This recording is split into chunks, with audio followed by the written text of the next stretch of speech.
வணக்கம் நண்பர்களே. சற்று முன் ரேஷன் அட்டை வைத்திருக்கும் அனைத்து நண்பர்களுக்கும் தமிழக அரசின் மெகா ஜாக்பாட் அறிவிப்பு ஒன்று வெளியாகி இருக்கிறது. தமிழக அரசின் மெகா ஜாக்பாட் அறிவிப்பு என்னவென்று தெரிந்து கொள்வதற்கு முன்னாடி இந்த ஒரு வீடியோக்கு லைக் கொடுத்து எங்களுக்கு சப்போர்ட் பண்ணுங்க ஃப்ரெண்ட்ஸ். நீங்க கொடுக்குற ஒவ்வொரு லைக்கும் எங்களுக்கு மிகப்பெரிய சப்போர்ட்டிவா இருக்கு. மறக்காம இப்பவே இந்த ஒரு வீடியோக்கு தயவு செஞ்சு லைக் மட்டும் தட்டி விட்டுருங்க.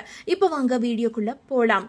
அதாவது முதலமைச்சர் மு.க. ஸ்டாலின் பொங்கல் பரிசாக ரூபாய் 2000 ரொக்கமாக வழங்கலாம் என்றும் அதற்கான நிதி ஏற்பாடுகளை செய்யுமாறும் அதிகாரிகளுக்கு உத்தரவிட்டுள்ளதாக தமிழக அரசின் உயர்மட்ட வட்டாரங்கள் தெரிவிக்கின்றன.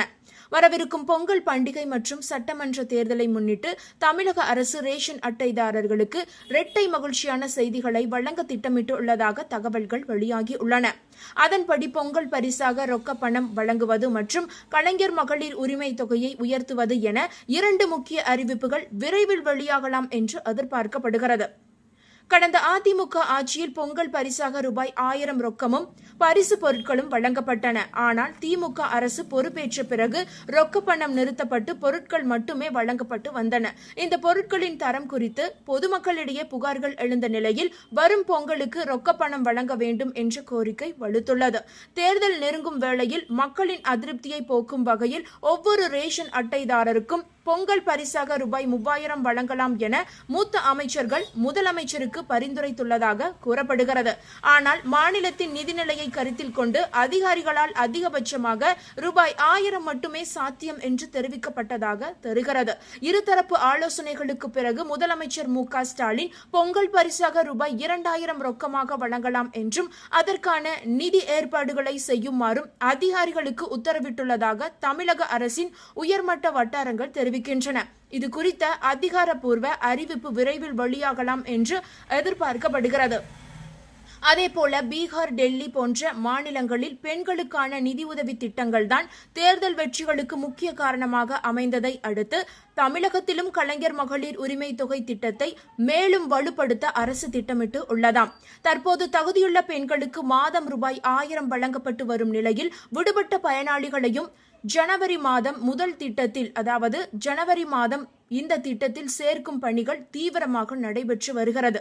இந்நிலையில் முதலமைச்சர் மு.க. ஸ்டாலின் அதிகாரிகளுடன் நடத்திய ஆலோசனையில் மகளிர் உரிமை தொகையை ஜனவரி மாதம் முதல் ரூபாய் 1500 உயர்த்தி வழங்கலாமா என்று கேட்டதாக தகவல் கசிந்துள்ளன. அதிகாரிகளும் இது குறித்த சில ஆலோசனைகளை வழங்கியுள்ளனர். எனவே பொங்கல் பரிசு அறிவிப்புடன் சேர்த்து மகளிர் உரிமை தொகை உயர்வு குறித்த அறிவிப்பும் எந்த நேரத்திலும் வெளியாகலாம் என்று எதிர்பார்க்கப்படுகிறது. இந்த 2 அறிவிப்புகளும் ஒரே நேரத்தில் வெளியாகும் பட்சத்தில் இது தமிழக ரேஷன் அட்டைதாரர்களுக்கு, குறிப்பாக பெண் வாக்காளர்களுக்கு ஒரு மெகா ஜாக்பாட்டாக அமையும் என்பதில் சந்தேகமே இல்லை. இதற்கிடையில் ரேஷன் பயனாளிகளுக்கு மற்றொரு குட் நியூஸ் வெளியாகி இருக்கிறது. அந்த வகையில் ரேஷன் கார்டில் இருந்து இறந்தவர் பெயர் நீக்கப்படாததால் அவர்களுக்குரிய பொருட்கள் ரேஷன் கடைகளுக்கு தொடர்ந்து அனுப்பப்பட்டு வருகின்றன. இதனால் அரசுக்கு கூடுதல் செலவாகி வருகிறது. இந்நிலையில் உணவுத்துறை இறந்தவர்களின் பெயர்களை தொடர்ந்து நீக்கி வரும் நிலையில் முக்கிய தகவல் ஒன்றை வெளியிட்டு உள்ளது. தமிழக ரேஷன் கடைகளில் அத்தியோதய கார்டுதாரர்களுக்கு மாதந்தோறும் அதிகபட்சம் 35 கிலோ அரிசி இலவசமாக வழங்கப்பட்டு வருகிறது. அதேபோல முன்னுரிமை கார்டுதாரர்களுக்கும் கார்டில் உள்ள ஒவ்வொரு நபருக்கும் தலா 5 கிலோ அரிசி இலவசமாக வழங்கப்படுகிறது. இதனை தவிர முன்னுரிமை அற்ற அரிசி கார்டுதாரர்களுக்கு மாதந்தோறும் 20 கிலோ அரிசி இலவசமாக வழங்கப்படுகிறது. இதையும் தாண்டி ஒரு கார்டில் ஒரே ஒரு நபர் இருந்தாலும் கூட அந்த ஒரு நபருக்கும் 12 கிலோ அரிசி வழங்கப்படுகிறது. அதேபோல அரிசியை தவிர்த்து 1 கிலோ துவரம்பருப்பு, 1 லிட்டர் பாமாயில், 2 கிலோ சர்க்கரை குறைந்த விலையில் வழங்கப்பட்டு வருகிறது. இதற்காக அரசு வருடத்துக்கு ரூபாய் 12,500 கோடி செலவிடுகிறது. தமிழகத்தில் மாதந்தோறும் சராசரியாக 35,000 முதல் 40,000 பேர் வரை இறப்பதாக உணவு வழங்கல் துறையின் புள்ளி விவரங்கள் தெரிவிக்கின்றன. ஆனால் இறந்தவர்களின் பெயர்களை ரேஷன் கார்டில் இருந்து உரிய நேரத்தில் நீக்கப்படுவது இல்லை. இதன் காரணமாக அவர்களுக்குரிய அரிசி, பருப்பு, சர்க்கரை, மண்ணெண்ணெய் போன்ற அத்தியாவசிய பொருட்கள் ரேஷன் கடைகளுக்கு தொடர்ந்து அனுப்பப்பட்டு வருகிறது. இதனால் தமிழக அரசுக்கு கோடிக்கணக்கில் கூடுதல் செலவு ஏற்படுவதாக இந்த வீண் செலவு அரசின் நிதி நிர்வாகத்தில் பெரும் பாதிப்பை ஏற்படுத்துவதாகவும் கூறப்படுகிறது. மேலும் இறந்தவர்களின் பெயர்கள் ரேஷன் கார்டில் இருந்து நீக்கப்படாமல் இருப்பதால் அந்த பொருட்கள் ரேஷன் கடைகளில் கையாடல் அல்லது தவறான பயன்பாட்டுக்கும் வழிவகுக்கலாம்.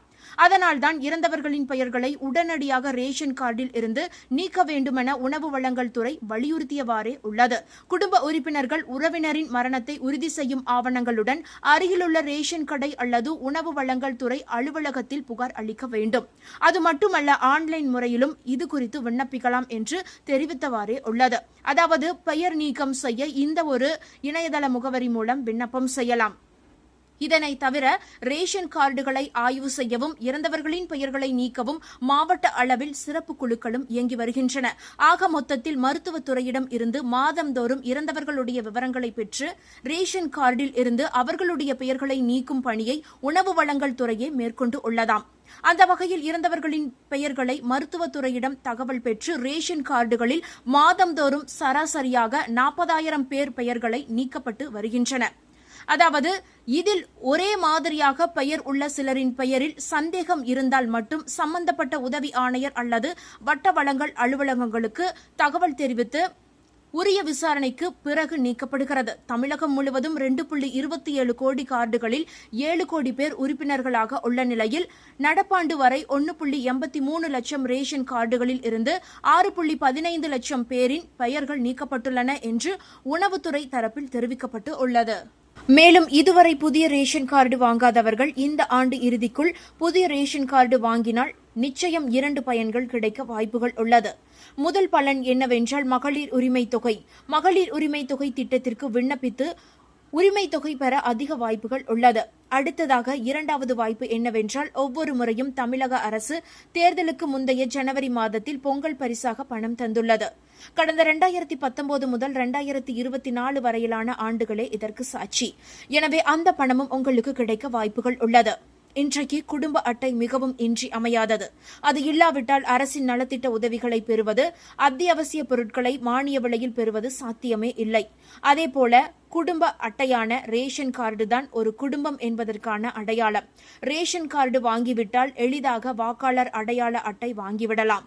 அங்கு நிரந்தரமாக குடும்பமாக வசிக்கும் ஒருவருக்கு அரசின் சலுகைகள் உரிமைகள் பெறுவதற்கு இன்றைக்கு ரேஷன் கார்டு மிகவும் முக்கியமானது. புதிதாக திருமணம் ஆனவர்கள் அல்லது ஏற்கனவே திருமணம் ஆகி தனியாக வசித்தாலும் இதுவரை ரேஷன் கார்டு விண்ணப்பம் செய்யாதவர்கள், அதாவது ரேஷன் கார்டுக்கு விண்ணப்பிக்காதவர்கள் விரைவாக விண்ணப்பித்து ரேஷன் கார்டு வாங்கினால் அரசின் 2 பெரிய சலுகைகளை பெற முடியும். இந்த ஆண்டு இறுதிக்குள் புதிதாக ரேஷன் கார்டு வாங்கினால் ஜனவரி மாதம் அரசு ஒருவேளை பொங்கல் பரிசாக ஏதாவது ரொக்கம் தந்தால் அதனை வாங்கிவிட முடியும். அத்துடன் பொங்கல் பரிசும் வாங்க முடியும். கடந்த 2019, 2020, 2021, 2022, 2023, 2024 ஆகிய காலகட்டங்களில் வழங்கப்பட்டது. 2025ஆம் ஆண்டு மட்டும் பொங்கல் பரிசாக ரொக்கம் வழங்கப்படவில்லை. ஆனால் 2026 ஜனவரியில் பொங்கல் பரிசு மற்றும் ரொக்கம் வழங்கப்பட அதிகப்படியான வாய்ப்புகள் உள்ளது. எவ்வளவு தொகையை அரசு வழங்கப் போகிறது என்று அதிகாரப்பூர்வமாக அறிவிக்கவில்லை. எனினும் வழக்கமாக வழங்கப்படும் 1000 அல்லது 2000 விட அதிகமாக தரப்படும் என எதிர்பார்க்கப்படுகின்றது. 2026ஆம் ஆண்டு ஏப்ரல் அல்லது மே தொடக்கத்தில் சட்டசபை தேர்தல் நடைபெற உள்ளது. எனவே அரசு வாக்காளர்களை கவர பொங்கல் பரிசு தருவதற்கு வாய்ப்புகள் உள்ளதாக கணிக்கப்பட்டு உள்ளது. எனவே பொங்கல் பரிசு பெற விருப்பம் இருப்பவர்கள் ஜனவரி மாதத்திற்கு முன்பே ரேஷன் கார்டு பெற்றுவிட்டால் அவர்களுக்கும் பரிசு தொகை, அதாவது ஒருவேளை அறிவித்தால் கிடைக்க வாய்ப்புகள் உள்ளது. அதேபோல 2025ஆம் ஆண்டு இறுதிக்குள் ரேஷன் கார்டு வாங்கிவிட்டால் மகளிர் உரிமை தொகைக்கு விண்ணப்பிக்க முடியும். அதன் மூலம் மகளிருக்கு மாதம் 1000 ரூபாய் கிடைக்கக்கூடும். தேர்தல் நடத்தை விதிமுறைகள் அமலுக்கு வர இன்னும் 4 மாதங்கள் மட்டுமே உள்ளது. எனவே புதிதாக மகளிர் உரிமை தொகைக்கு விண்ணப்பிக்கும் தகுதியுடையோருக்கு அரசு கண்டிப்பாக மகளிர் உரிமை தொகையை தாமதிக்காமல் வழங்கிவிடும். அதாவது விரைவாக விண்ணப்பங்களை பரிசீலனை செய்யவும் வாய்ப்புகள் உள்ளது. இறுதியாக ரேஷன் கார்டு இருந்தால் மட்டுமே வெள்ளம், எதிர்பாராத பிரச்சினைகள் வரும்போது அரசிடம் நிவாரணம் பெறவும் முடியும். ரேஷன் கார்டு பெறுவதற்கு ஆன்லைனிலேயே எளிதாக விண்ணப்பிக்க முடியும். இந்த ஒரு அதிகாரப்பூர்வ பக்கத்தில் எளிதாக விண்ணப்பிக்க முடியும். கணவன் மனைவி இருவரின் பெயரும் அவர்களது குடும்ப அட்டையில் நீக்கப்பட்டதற்கான ஆவணங்கள், திருமண பத்திரிகை, புகைப்படம், குடியிருக்கும் இடத்திற்கான ஆதாரங்கள் மற்றும் ஆதார் உள்ளிட்ட ஆவணங்கள் இருந்தால் எளிதாக விண்ணப்பிக்க முடியும். தாசில்தார் ஆபீஸ் எல்லாம் போய் அலைய வேண்டியதே இல்லை. இந்த தகவல்கள் அனைத்தும் உங்களுக்கு பயனுள்ளதாக இருந்தால் மறக்காம இந்த வீடியோவை லைக் பண்ணி உங்களுடைய ஃப்ரெண்ட்ஸுக்கும் ஃபேமிலிக்கும் ஷேர் பண்ணி விட்டுருங்க. இது போன்ற பயனுள்ள தகவல்களை உடனுக்குடன் குயிக் அப்டேட்டா தெரிந்து கொள்ள மறக்காம நம்மளுடைய குட்டி இன்ஃபோ சேனலை சப்ஸ்கிரைப் பண்ணி பக்கத்தில் இருக்க மினி பெல் ஐக்கானை கிளிக் பண்ணி வச்சுக்கோங்க. நன்றி மக்களே.